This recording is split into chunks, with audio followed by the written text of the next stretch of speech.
back to Nerd Impact. If it's your first time joining us, we talk about all things genre related, some 90s nostalgia, some sci-fi movies, comic books. If you loved it as a kid, we'll probably be talking about it here. Today, I'm joined by Jake and Nick.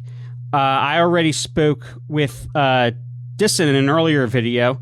Go check that out if you haven't yet, about Transformers Siege. Today, I'll be hearing from Jake and Nick and seeing what they thought. Jake, like me, is a longtime fan since Gen 1.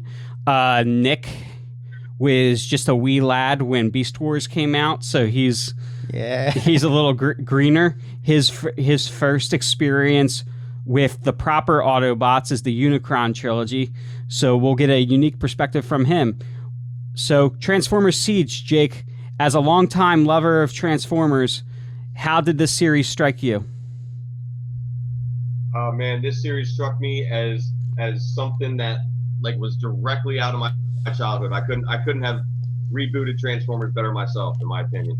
I think it's a perfect homage to the 80s with some new updated storylines, some really beautiful art as far as their character designs, and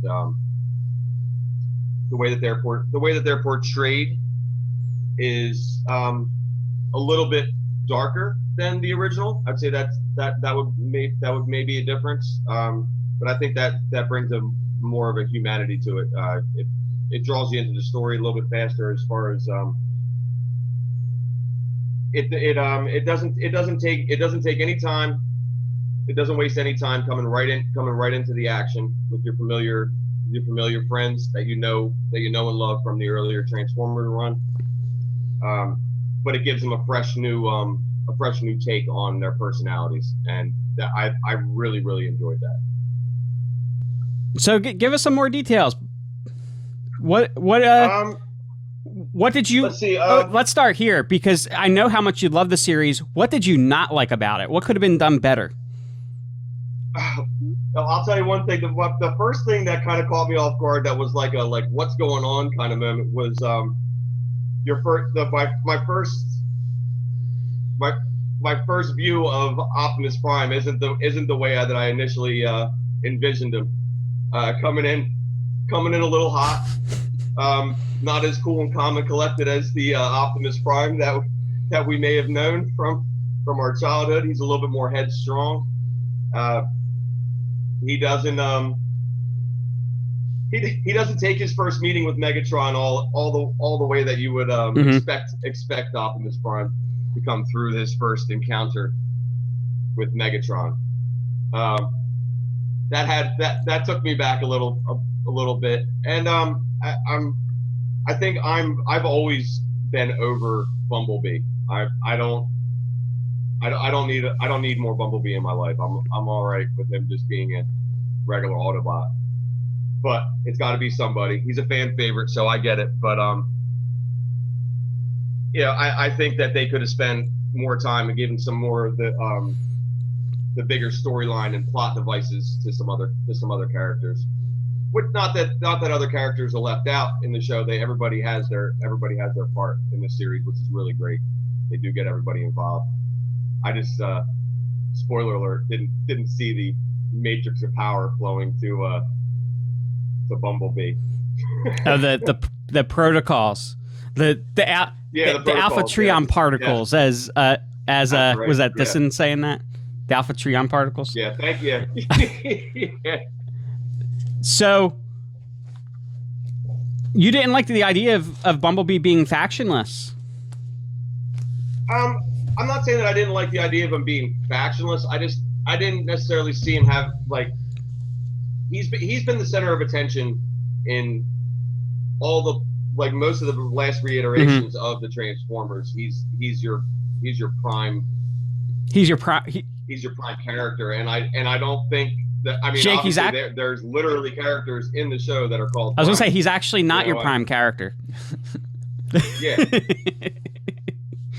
He's not my prime character, and I think it's there's such a broad list of characters and different personalities that they could be trying to market instead of keep putting Bumblebee at the front of the pack.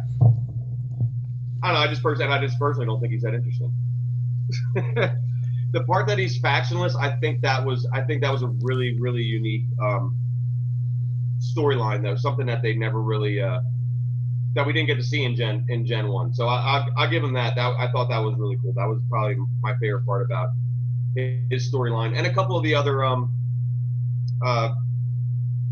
the Transformers that, believe it or not, in the beginning couple episodes of this series aren't Autobots. They're factionless, and I find that I think that's really interesting. Some of them have been jaded by the wars on Cybertron.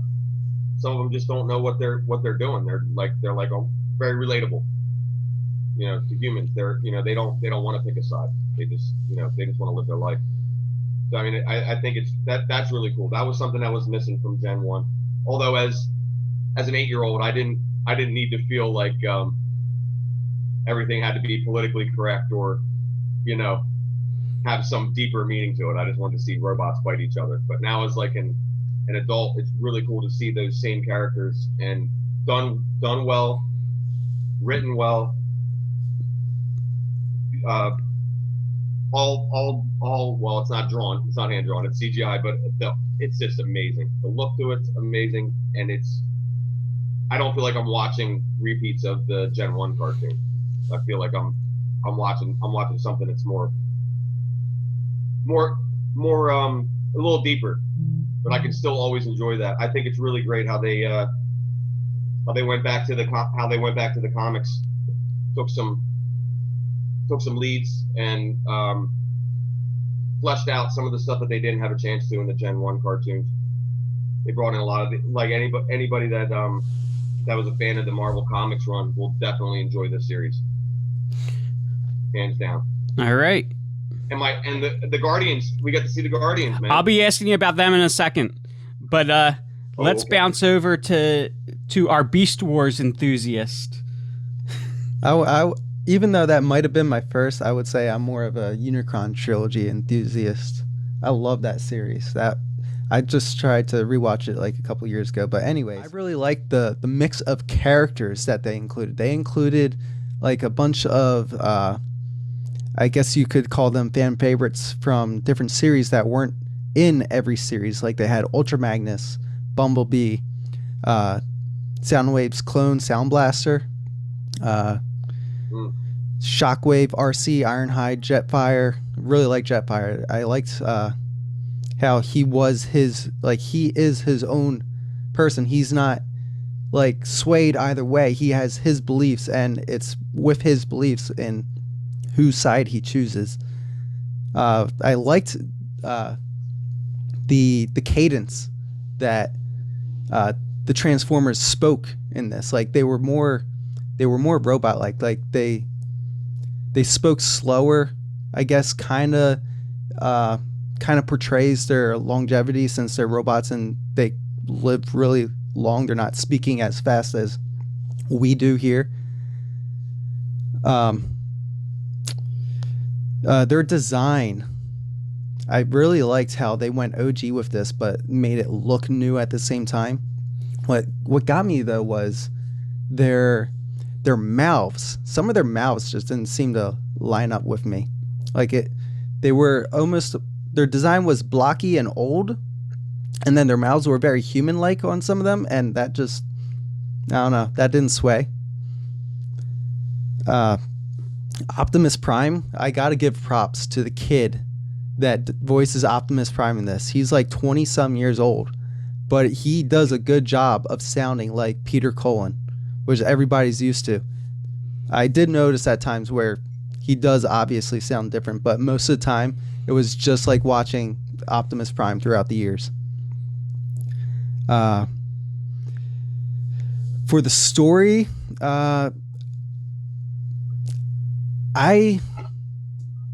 in the first episode, Megatron was almost likable. Like I was like what you said, Optimus Prime's coming in hot, and Megatron, spoilers, talking about peace, and then Optimus is like, no, we're gonna have this war. I'm gonna fight you to the end until we win. I was like, damn, Optimus. Okay, so things I didn't like. Well, the mouths, for one. Yeah, they didn't line up. At times, this series felt kind of lackluster, I gotta say. I don't know if it was just they didn't try and go too I want to say they didn't try and go too much like the route of Transformers Prime, where they had spectacular scenes, just shit ton of explosions and background music throughout most of the fights, very fast fighting. This was definitely more blocky, more robot-like, less human-like. They included, or I should say, they didn't include too much history in this. Like they talk about Alpha Trion and the Guardians, but they didn't go too far into it. And I kind of like the history aspect of Transformers. I like to know the background to why everybody's fighting, like how you get to this point, to this big war. But they didn't really go too much into that. So I'm wondering if they're saving that for like future installments, or I don't know. I hope they are. Well, it was kind of catering to the nostalgic nerds like me and Jake that know the Transformers history. Like we had to investigate a little bit because the story has changed a little bit over the years. Right. But what we ultimately settled on is that they were enslaved by the Quintessence, like in the original Gen 1 cartoon. And Alpha Trion was the one to lead that rebellion. And Megatron and Optimus had different ideas of how Cybertron should be ruled going forward. Okay. But for people who are new to the series, like if you're 10 years old and this comes on Netflix and you're like, oh, Transformers, I got to watch this. There's a lot of stuff going on that you're not going to understand. And I hope they expand onto it, like dabble back into history in the next 2 installments. Mm-hmm. Well, so the Guardians were not a really big part in this series, but they definitely had a presence, especially when you see that giant arm coming up through the mantle of Cybertron. Wasn't that one of the most incredible things you ever seen? You got Omega Supreme there. So, Jake, tell us a little bit about the Guardians. The Guardians in the Gen 1 cartoon weren't... They looked like the toys looked, but in the cartoon. They weren't done. He was not done very well. Now, granted, we don't get to see a lot of them in this new series, but what we do get to see them is what they should look like and how they should come across. When Omega Supreme shows up, it is awe-inspiring. Watching that, seeing him show up on the scene and literally just bust through the entire planet. Yeah. Meanwhile, yelling for Cybertron. Absolutely, as he's like splitting a hole through Cybertron. Hey, sometimes you got to break stuff to build stuff. You know what I mean? But I mean, I was honestly one of my favorite, probably my favorite part. But where do the Guardians come from, though? The Guardians are peacekeeping robots. All like when it's all said and done. You know, they're when Cybertron, before the war started, they were like your big brother in a way, so to speak. You know, they were guards.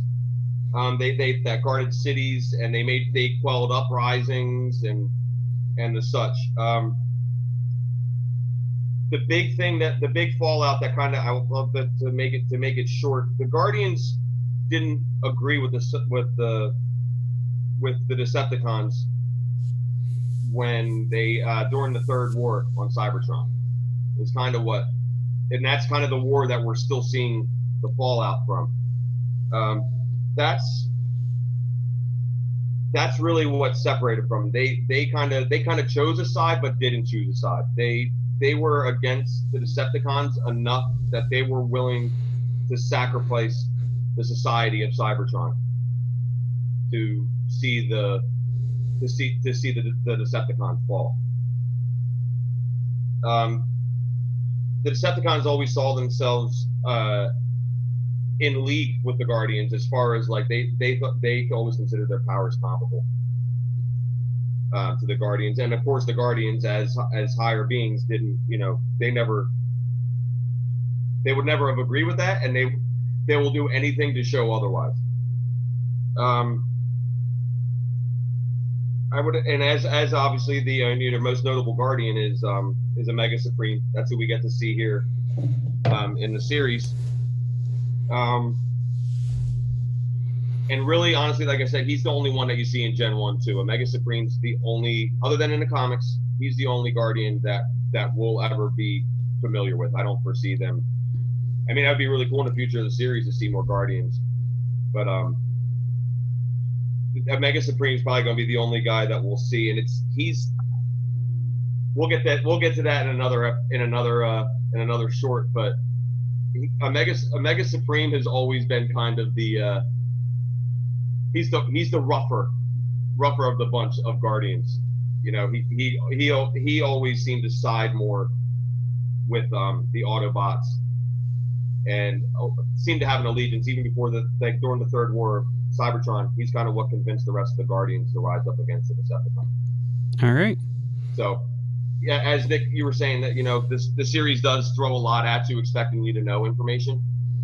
A lot of the stuff, but the same way that the Gen 1 cartoons did it, there's expected information to know, but like the visuals sell it all. Like even if you don't know at the end of the day, like were you confused when you saw Omega Supreme's giant arm rip through the planet, or was it just like one of the coolest things ever? Like I know as a comic fan, at that point I'm like I know who this guy is, and I'm like I've never seen anything like this before. Like that was incredible.